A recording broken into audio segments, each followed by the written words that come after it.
In defending against a weapon, you're either going to face a weapon attack, an all-out attack, or a threat. And both are pretty common. Threats are very common, where a person points a gun at your head or puts a knife to your throat and makes a demand of you. And of course, if it was over money or property, give up the money or property. But when it's going to be about you, get in a car, that kind of thing, and then you're going to have to fight it, or they're going to tie you up, or those kind of things. So in a weapon threat situation, this is going to be very brief. I'm going into great detail with my students on these topics. But in the weapon threat, the first thing for you to do is to give up. Just surrender to the guy. If there was a knife at your throat suddenly, obviously he could have just cut your throat at that point, and he didn't.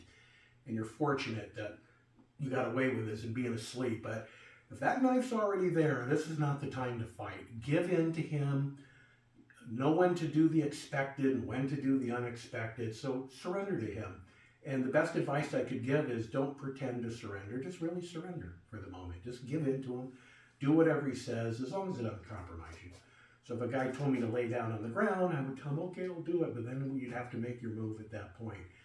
And in the weapon threat, whether it's a gun or a knife, and it's done a little differently with both, you have to get out of alignment with the weapon. So with the gun, you have to make it so it is not pointed at you anymore, and then kill the attacker. They're the most vicious things you can do. The idea of taking a gun out of the guy's hand, it can be done in some positions, but it's pretty dangerous. It's a lot easier just to move the thing aside and hit him right in the throat. And again, there's more to this than that. And with the knife threat, it's similar. Of course, you give up first, but now you got to impede or frustrate or somehow that first cut. So the actions happen a little different than they do with a firearm. But once you've done that, then you move in to kill the attacker. And don't go after him with any less force than that. In the case of a weapon attack, you're going to have to get out of alignment with that, dodge the incoming attack, or shield or block, and then move in for the kill. This is a simplified explanation, but it's what needs to be done. I saw a video the other day, and I just can't believe there's stuff out there like this. Because this guy seemed like he really was good at what he did.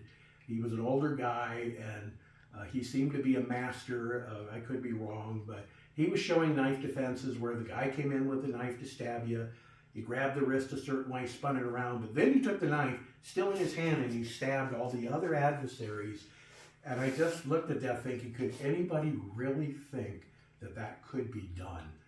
But the idea of taking a knife out of a guy's hand who attacks you is about impossible. So, get out of the path and then go after the guy with lethal force.